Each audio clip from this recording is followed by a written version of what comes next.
Mesdames, Messieurs, bonjour. Bienvenue au Vrai JT. Le Vrai JT, c'est le vrai journal de Tonin. Tonin étant mon nom, mon prénom, Dominique. Je suis candidat à la présidentielle de 2012 sous la bannière du PF, PF pour Peuple Français, son site internet www.lepf.fr. Notre mission à travers ce JT, c'est de vous dire la vérité, du moins celle qui nous paraît évidente et qui vous est souvent cachée, voire déformée, sans pour autant avoir la prétention de détenir la science infuse ou la panacée universelle.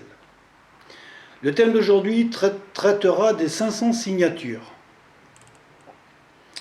Ayant un candidat à la présidentielle de 2012, notre organisation a dû rapidement se pencher sur la collecte des 500 signatures.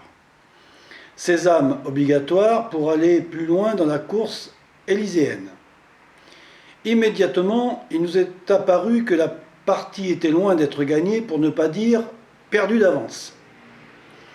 Ces constatations nous ouvrant le droit de rédiger à l'adresse du Premier ministre le courrier 6 juin.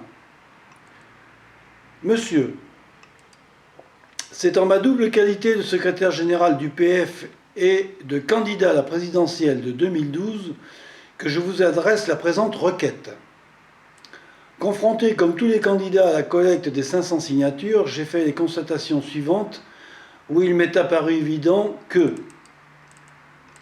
ce système est inique car inégalitaire par rapport aux partis établis les plus représentatifs tels que l'UMP et le PS.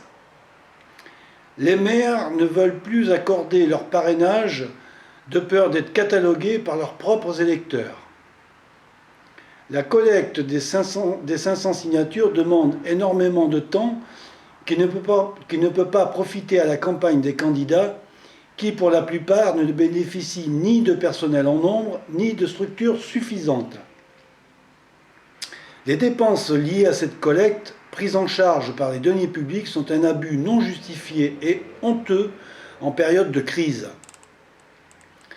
Ce procédé est profondément antidémocratique en ce qu'il prive les électeurs supposés de ces petits mouvements de la possibilité de s'exprimer et d'émettre des choix autres que celui de l'alternance unique droite-gauche, gauche-droite, qu'un électeur sur deux dit ne plus vouloir. Au vu de ces constatations, auriez-vous l'amabilité de me faire part des mesures qu'il vous serait possible d'envisager afin de remédier à cet état de fait? Vous remerciant de la démonstration démocratique dont vous saurez faire preuve, croyez, Monsieur le Premier ministre, en mes respectueuses salutations. Même si, dans ce courrier, presque tout y est dénoncé et relevé, demeure tout de même ce déni de démocratie fait aux Français.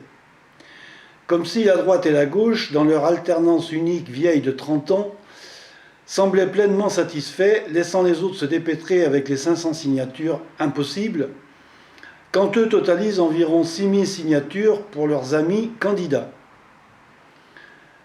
500 signatures gracieusement offertes constituant une monnaie d'échange en termes de report de voix pour le petit candidat qui fera allégeance à l'UMP ou au PS.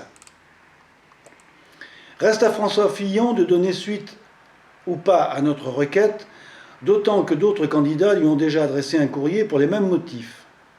J'invite également les petits candidats qui inévitablement rencontreront les mêmes difficultés à utiliser les mêmes moyens ou prendre contact avec notre organisation. Nous pourrions même nous liguer et aller jusqu'à demander à nos électeurs de boycotter l'élection présidentielle. Comme je vous le disais sur une précédente vidéo, nous devons lutter contre la troïka banque, politique et lobbyisme.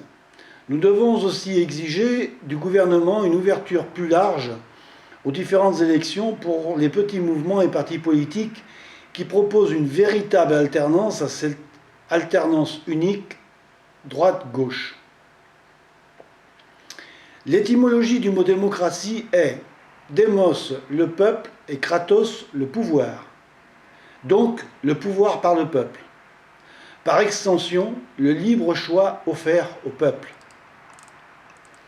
Si on tient compte des sondages qui disent qu'un électeur sur deux dit ne pas s'orienter vers un vote droite ou gauche en 2012, si l'on veut également éviter de répéter la situation de 2002, où certains électeurs n'avaient pour autre choix que de s'abstenir ou bien voter pour quelqu'un qui n'appartient pas à sa famille politique, obliger aux différents candidats et 500 signatures ne participe pas au choix démocratique de chaque Français, c'est surtout un déni de démocratie.